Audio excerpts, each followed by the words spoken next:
Hello friends, welcome to my Dipti blogs. আজকে আমরা চলে এসেছি ভোলাগঞ্জ।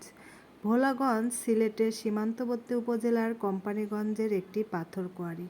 ভোলাগঞ্জ পাথরে সাদা পাথর নামেও পরিচিত। প্রকৃতিপ্রেমীদের কাছে বর্তমানে এটি একটি জনপ্রিয় স্থান হয়ে উঠেছে। ভোলাগঞ্জের এক পাশে রয়েছে মেঘালয়ের পাহাড়, অন্য পাশে পাহাড়ে ঝর্ণা থেকে নেমে আসা এক পাথুরে নদী, যা ধোলাই নদ নামে পরিচিত। ধোলাই নদের উৎসমুখে এই জায়গাটির নাম ভোলাগঞ্জ, সাদা পাথর নামে পরিচিত। সিলেট থেকে সরাসরি ভোলাগঞ্জের আসার বিভিন্ন মাধ্যম রয়েছে। সিএনজি, লেগুনা, লোকাল বাস এবং প্রাইভেট কার। লেগুনাতে আসতে চাইলে জনপ্রতি ভাড়া পড়বে 130 টাকা।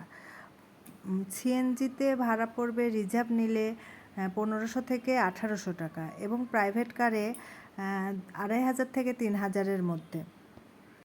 আম্বরখানা থেকে ভোলাগঞ্জ আসতে মোটামুটি 1.5 ঘন্টার মতো সময় লাগে। ভোলাগঞ্জ বাজারে নেমে 10 নম্বর নৌকাঘাটে যেতে হবে।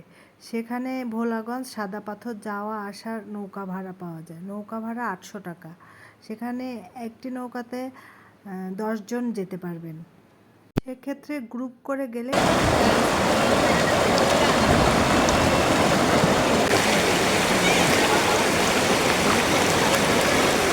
এক পাশে মেঘালয়ের পাহাড়, অন্য পাশে স্বচ্ছ ঝর্ণার জলধারা।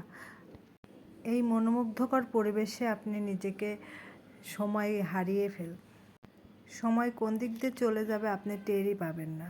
তবে এখানে বলে রাখি, এখানে আপনার গোসল করতে পারবেন এবং এখানে লকার আর কাপড় চেঞ্জ করার ব্যবস্থা আছে।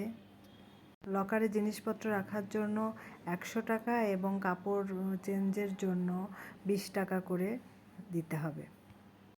ভোলাগঞ্জে খাবারের জন্য আপনি কিছু সাধারণ মানের হোটেল পাবেন, সেটা ভোলাগঞ্জ বাজারে।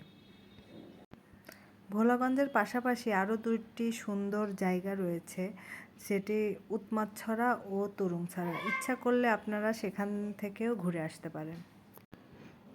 ভিডিওটি কেমন লাগলো অবশ্যই কমেন্টস করে জানাবেন আর লাইক কমেন্টস করে পাশে থাকবেন। ধন্যবাদ।